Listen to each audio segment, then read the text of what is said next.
Quando nós vamos aprender verdadeiramente que a única coisa que nos traz garantia de salvação é a palavra de Deus, mais ainda, um coração totalmente influenciado pela palavra de Deus. Porque a única coisa, irmãos, que verdadeiramente purifica o nosso coração é a palavra de Deus. Quando que a igreja deste século vai aprender isso? A não se apegar àquilo que é ilusório, a não se apegar àquilo que dá uma falsa segurança. Como vocês já viram o título deste vídeo aqui, muitas pessoas que foram usadas por Deus, não é pelo diabo não, mas por Deus, hoje se encontram no inferno. Por quê? Porque são pessoas que se acomodaram em seus dons ou em suas bênçãos, em suas prosperidades. Já quero adiantar aqui para vocês, antes de ler a palavra do Senhor, porque não podemos ficar sem ler a palavra de Deus, e uma coisa que eu quero deixar bastante claro aqui para você, que isso entre definitivamente na sua cabeça.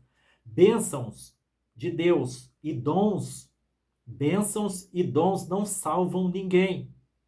Ou seja, o fato de uma pessoa ser abundantemente abençoada por Deus, o fato de uma pessoa ser grandemente usada pelo poder do Espírito Santo, pelo próprio Espírito Santo de Deus, não lhe dá garantia alguma de que tal pessoa entrará no reino de Deus.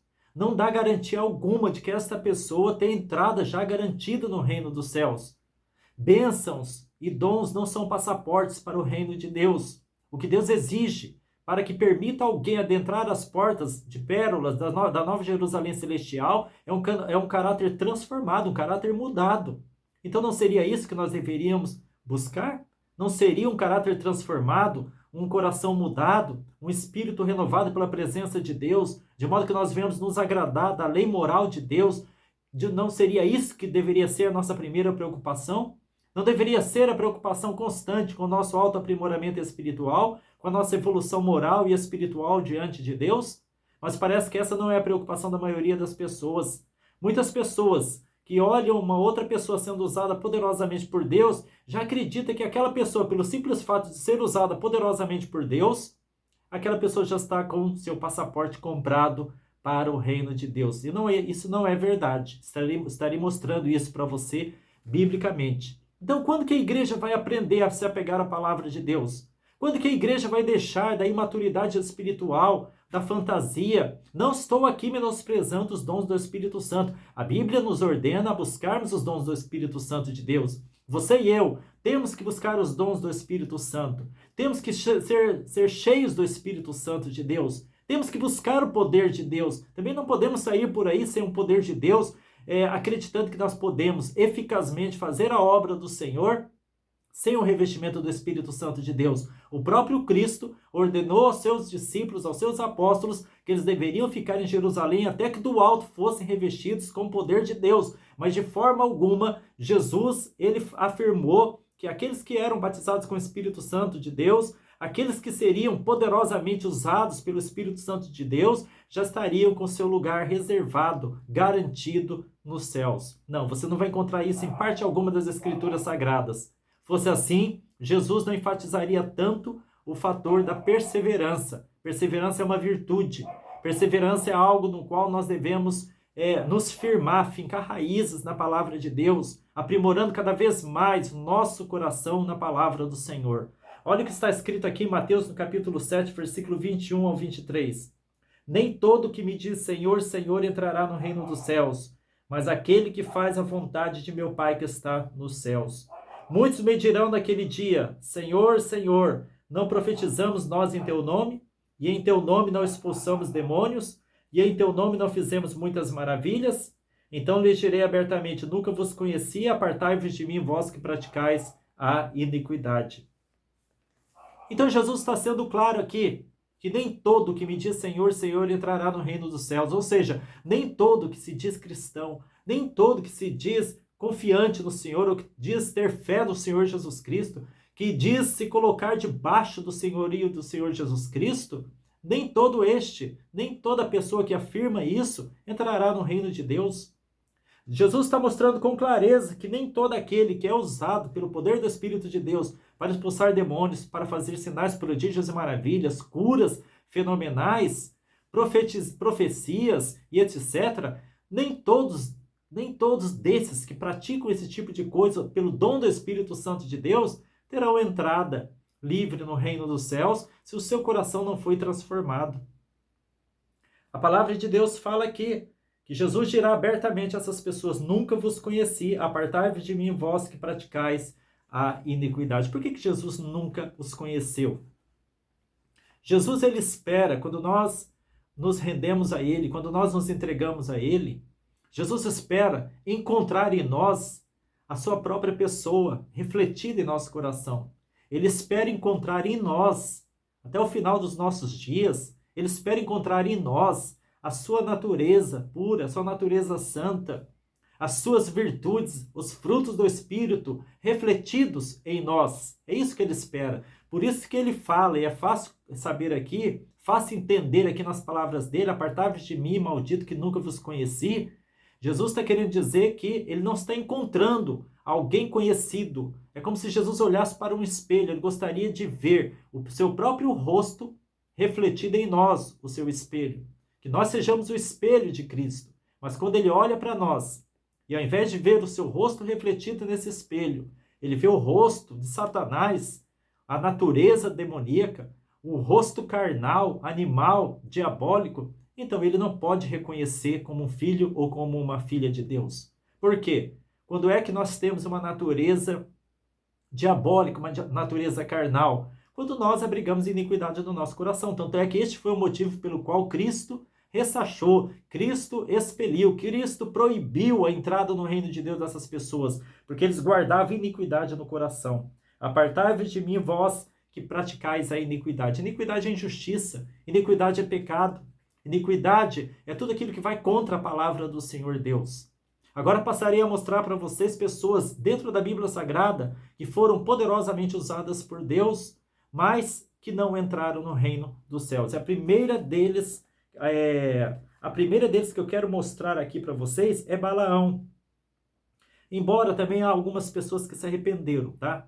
Quero me consertar aqui, me pedir perdão. Nem todos que foram reprovados por Deus deixaram de entrar no reino de Deus, porque se arrependeram. Porque se arrependeram. Mas estou mostrando aqui, vou mostrar para vocês pessoas que foram para o inferno, sim. Aqui fala assim sobre Balaão. Balaão era um grande profeta de Deus. A Bíblia Sagrada fala que ele tinha visões de olhos abertos. E Balaque, rei dos Amonitas, contratou financeiramente esse profeta, que era um profeta mercenário. Olha só, ele abrigava iniquidade no seu coração.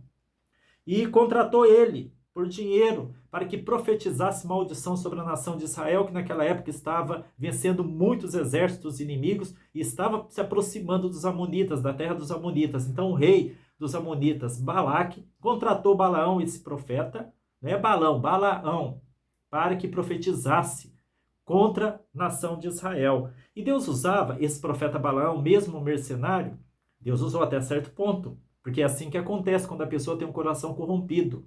Deus pode usar? Pode, mas até certo ponto. Chega a um momento em que Deus entregará tal pessoa ao espírito do engano. Então, olha aqui a prova de que Deus usava Balaão em Números, no capítulo 21, versículo 12. Então disse Deus a Balaão: não irás com eles, nem amaldiçoarás este povo, porquanto bendito é. Deus falando que a nação de Israel era um povo bendito, portanto não poderia ser amaldiçoada. Mas Deus falou com quem? Com Balaão. Veja que Deus falava com Balaão. Balaão, mais tarde, ele morreu a fio de espada numa batalha. Ele morreu a fio de espada. Traspassaram ele com uma espada. Cravaram uma espada no corpo dele, com a permissão de Deus, de tanto que ele desobedeceu ao Senhor Deus. Uma outra pessoa que também foi usada poderosamente por Deus e se perdeu foi Saul. Nós sabemos disso, está registrado aqui em 1 Samuel 15, 22 e 23, você pode ler lá, que Deus até repreende ele, falando que enquanto Deus havia dado uma ordem para Saul destruir todos os amalequitas, inclusive os animais, que o que ele fez? Ele fez o contrário disso, ele trouxe animais para a nação de Israel. E Deus o repreendeu através do profeta Samuel, falando: tenho o Senhor tanto prazer assim em sacrifício, quanto em que se obedeça a palavra do Senhor? Veja, irmãos, que o nosso caráter só pode ser transformado pela obediência à palavra do Senhor Deus. Saul não fez isso. E Deus até o repreendeu, falando assim: não sabe você, Saul, que a rebelião é como o pecado de feitiçaria? E o porfiar, ou seja, discutir com Deus, é como um pecado de idolatria? Sim, porque a pessoa está idolatrando a si mesma, seu próprio ego, sobre a imagem do nosso Senhor Deus. Saul se perdeu. Além de ser recusado, rejeitado pelo Deus de Israel como rei de Israel, ele foi para o inferno, ele se perdeu. Lembra que ele se suicidou? Foi tão covarde, pedindo para o seu pajem, aquele que carregava suas armas para cravar a espada em si, o seu servo não teve coragem, então ele colocou a ponta da espada no chão, colocou a espada no chão, com o cabo no chão, e ele se deitou, se inclinou sobre a espada, e a espada então varou o seu corpo. Ele cometeu suicídio, se perdeu. Ele se perdeu. Também temos aqui o caso de Miriam e Arão, irmãos de Moisés.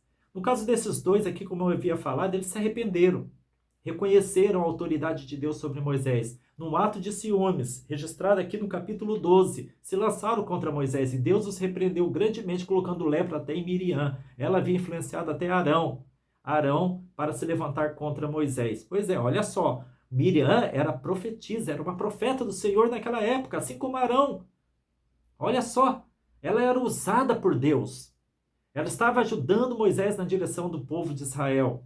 No entanto, no acesso de ciúmes, de inveja do próprio irmão, se lançou contra Moisés e ela ficou leprosa. Ela, graças a Deus, né, ela caiu em si, se arrependeu e ela foi salva. Temos o caso também de Sansão. Vocês conhecem a história de Sansão, que era poderosamente usado por Deus. E ele, então, se deixou levar por Dalila, vocês conhecem a história, e acabou morrendo quando foi esmagado pelo templo de Dagon, a quem ele destruiu. Muitos teólogos, aqui há uma polêmica falando que Sansão ele se perdeu. Eu não acredito. Eu particularmente acredito que Sansão foi salvo porque Deus jamais daria poder para ele se matar. E ele havia pedido poder para Deus para acabar de cumprir a sua missão. Eu creio que ele se arrependeu, mas isso custou a sua vida também. Porque isso que acontece com aquele vaso que brinca com Deus, pode até ser salvo, mas sua vida pode ser interrompida imediatamente e ainda Deus vai pedir conta da obra que ele deixou por fazer pela sua infidelidade. Então nós temos também o caso de Judas, que foi usado por Deus.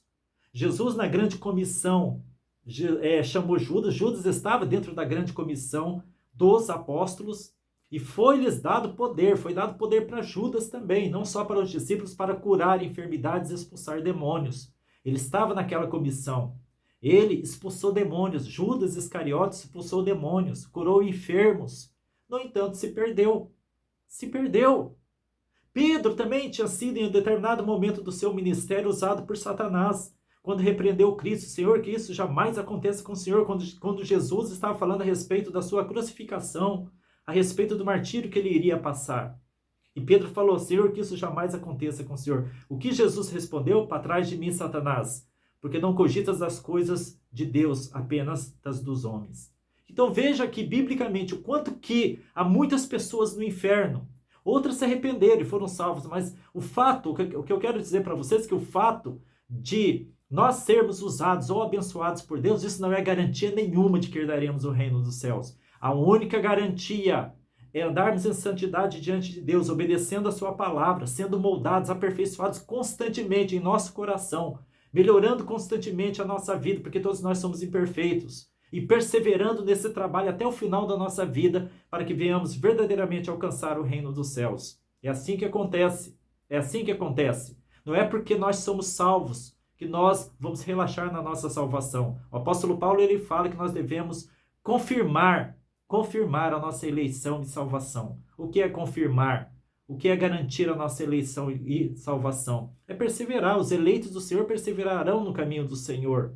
Não é que a salvação ela é realizada por obras, mas é de se duvidar aquele que começou, vamos dizer, salvo e terminou perdido, ele não perseverou, ou aquele que diz ser salvo, mas não persevera no caminho do Senhor. O sinal de que uma pessoa é salva é que ela está perseverando todos os dias no arrependimento dos seus pecados e renovando diariamente a sua fé em Cristo. Fora isso, é enganação. Então, deixo aqui essa mensagem para você, para que você reflita a respeito desta verdade de que dons e bênçãos não salvam ninguém. O que salva é um caráter transformado em Cristo Jesus. Fiquem com Deus.